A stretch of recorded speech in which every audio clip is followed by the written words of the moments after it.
Comment mettre un document PDF à l'échelle dans AutoCAD? Bon, donc je vous explique la procédure.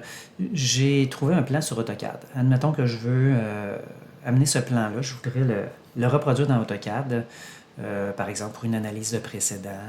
Donc, je ne veux pas perdre mon temps à essayer de tout redessiner étape par étape. J'aimerais ça pouvoir accélérer en calquant par-dessus ce plan-là. Donc, j'ai trouvé ce plan-là, j'ai tapé tout simplement floor plan en anglais sur Google. J'ai tapé en anglais parce que je voulais avoir des mesures en métrique. Donc, si j'avais tapé en français, il y aurait eu des bonnes chances que Google me sorte beaucoup de plans européens en métrique. Donc, moi, je voulais de l'impérial. Donc, j'ai mon fichier PDF ici. J'ouvre AutoCAD. Je vais m'ouvrir un nouveau gabarit impérial. Donc, je m'en vais en espace objet. J'efface les éléments qui ne me sont pas utiles. Et je tape la commande référence externe. Donc, XREF, raccourci clavier. XREF pour référence externe. Donc ça me permet d'importer des documents dans AutoCAD, des documents qui n'appartiennent pas à mon dessin. Ça peut être des DWG, ça peut être des images. Dans ce cas-ci, oups, je suis sorti de la commande XREF, donc je refais la commande XREF. Donc vous voyez ici, on a un petit fichier AutoCAD, ça sert à importer des DWG. Donc on peut importer un autre dessin qu'on a déjà en DWG à ce moment-là, plutôt que de faire un copier-coller. On importe un dessin, c'est seulement une image et c'est facile à détacher après. Ça n'alourdit pas notre dessin. Dans notre cas, ce n'est pas un DWG qu'on veut. Vous voyez, ici, on pourrait avoir une image. Bon, moi, c'est un PDF. Donc, attacher PDF. Je clique là-dessus. Je vais, donc, dans mon arborescence, sur mon bureau, je vais chercher le fichier PDF que j'ai téléchargé au préalable. Mon fichier PDF a 2 pages, hein, vous vous souvenez. Donc, première page, c'est la perspective. La deuxième, c'est le plan.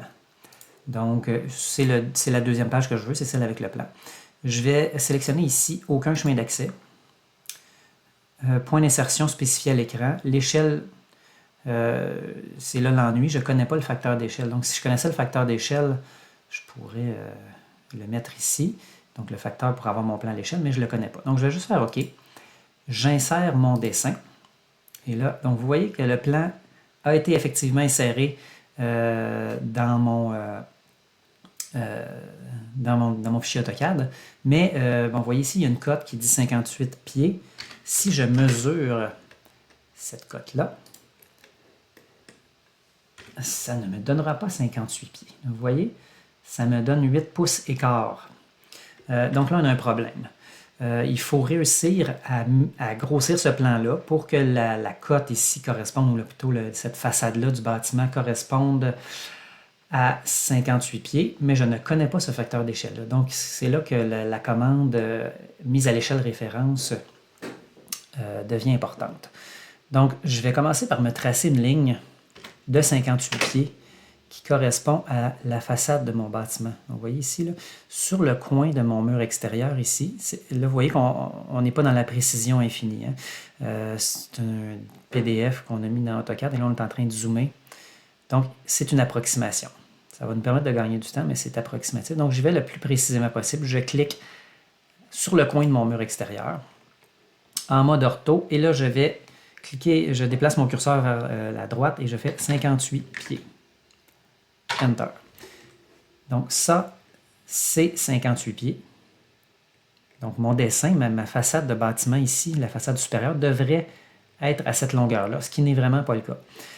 Donc, je vais vous montrer à l'instant comment faire la mise à l'échelle référence. J'ai fait une vidéo parce que c'est une opération qui est assez complexe. Il y a plusieurs combinaisons de commandes à faire et donc, avec une vidéo, vous allez pouvoir réécouter la procédure à plusieurs reprises jusqu'à ce que vous ayez assimilé la combinaison de commandes. Je vais le faire une première fois en vous expliquant la mécanique, donc tranquillement, puis je vais le refaire une deuxième fois à vitesse normale.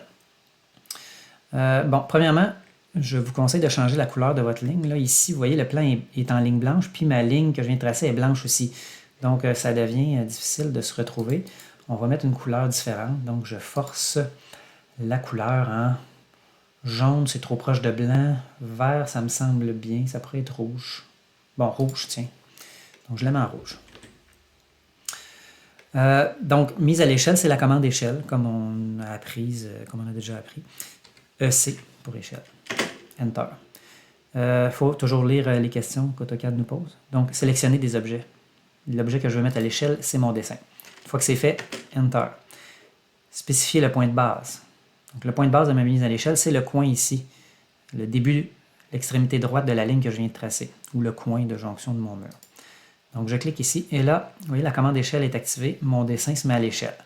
Le problème, c'est qu'AutoCAD me dit de me donner, spécifie-moi le facteur d'échelle. Et c'est ça qu'on n'a aucune idée. Donc, on a été chercher un plan sur Internet, on l'a copié sur notre bureau, dans notre dossier, on l'a importé dans AutoCAD, et là, on n'a aucune idée de quelle est l'échelle. Donc, vous voyez, il nous demande le facteur d'échelle, mais sinon, il y a une autre option qui est référence. Donc, je peux cliquer R, Enter, ou je clique carrément sur le mot référence ici. Donc, référence, maintenant, il me demande quelle est la longueur de référence. Donc, qu'est-ce qu'on va faire? La longueur de référence, c'est la longueur de mon plan qui n'est pas à l'échelle. Donc, j'y indique la longueur de mon plan qui n'est pas à l'échelle. Je clique sur l'extrémité gauche de mon plan et sur l'extrémité droite. Je vais le plus précisément possible. Je zoome beaucoup pour être le plus précis possible. Je clique ici. Ensuite, il me dit quelle est la nouvelle longueur. Donc, quelle est la nouvelle longueur que je veux? La nouvelle longueur, c'est ma ligne que je viens de tracer, que je sais qu'elle est rigoureusement, précisément à 58 pieds. Je l'ai tracée dans AutoCAD. Donc, je vais cliquer sur l'autre extrémité de ma ligne ici. Et là, vous voyez, mon plan est à l'échelle. Donc, on peut vérifier, si on veut, DI,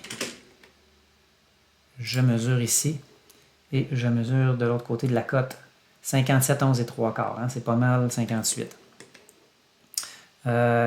Bon, ici, 14 pieds 6. Donc, encore une fois, DI. 14 pieds 6, vous voyez. C'est pas mal, c'est exactement ça, 14 pieds 6. Je peux vérifier aussi, encore une fois, l'autre ligne. Ça devrait être 29 pieds. On voit ici 29 pieds. 28, 11 et demi, là, vous voyez. 28, 11 et 7, 8. Ici, ça devrait être 52. Donc, je fais quelques vérifications pour être certain. Mais c'est pas mal ça, vous voyez. 51, 11 et 3 quarts. On peut mesurer aussi la dimension de nos pièces. Vous voyez, le living room ici. Si je mesure l'intérieur, ça devrait être 16 pieds 7. Oh, on a un petit problème ici, vous voyez. Donc, la mesure qui a été indiquée au plan ne correspond pas tout à fait. Peut-être est-ce qu'il a pris le centre des murs, donc peu importe. Là. Bon, on peut vérifier une autre information. On a des éléments qui sont standards sur notre plan. Vous voyez la porte ici. Donc, admettons que je vais insérer un bloc de ma palette d'outils. Donc, dans Matériaux, porte standard. J'insère ma porte standard. Petit miroir ici. Et là, je l'amène par-dessus. Vous voyez, c'est exactement ça. Donc, on sait qu'on a une porte de 30 pouces, là, ce qui est tout à fait normal dans un bâtiment résidentiel comme ça. Donc, ma mise à l'échelle a fonctionné. Donc, à ce moment-ci, là, vous avez votre plan, vous pouvez calquer par-dessus. Donc, vous voyez, là, on pourrait prendre du mobilier de cuisine. Où est-ce qu'il est, mon mobilier de cuisine? Comptoir, meuble lavabo, c'est celui-ci. On va voir. Meuble en L. Comptoir de cuisine en L. C'est ici.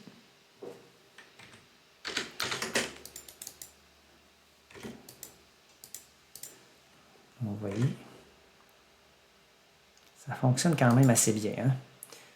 Donc voilà. Là, à ce moment-ci, on a juste à vous voyez, on peut gagner beaucoup de temps. Là, quand on n'a pas besoin d'un projet d'un travail qui est très, très rigoureusement précis, on est capable de gagner beaucoup de temps de cette manière.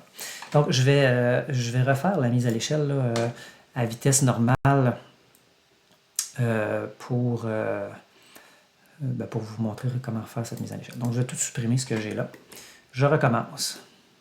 Donc, vitesse normale maintenant. Là, vous aurez juste à me ralentir ou à me réécouter autant de fois que vous voudrez une fois que la capsule sera terminée.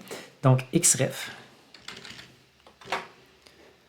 J'insère mon fichier PDF que je vais chercher ici. La page 2. Chemin d'accès. Aucun chemin d'accès. On spécifie à l'écran. Non, on fait OK. Je clique ici. Ce n'est pas à l'échelle. Je me fais une ligne sur la jonction de mes murs ici. Je me mets en mode ortho, je me déplace et je fais 58 pieds vers la droite. Je force la couleur de cette ligne-là en rouge pour que ce soit plus facile de me repérer. Donc, on voit l'extrémité de la ligne. Cette ligne-là, 58 pieds. Je veux mettre mon dessin, je veux faire correspondre cette façade-là de mon dessin. Donc, EC pour échelle. Enter. Je sélectionne mon objet à mettre à l'échelle. Enter. Je sélectionne le point de base de ma mise à l'échelle. La ligne est disparue, hein, c'est pas facile, elle vient de réapparaître. Donc, on me demande le facteur d'échelle, je ne le connais pas. Je fais référence. Spécifier la longueur de référence. Donc, ça, c'est la longueur de mon dessin qui est trop petit. Je clique à l'extrémité gauche de mon dessin. Je clique à l'extrémité droite de mon dessin. Ici.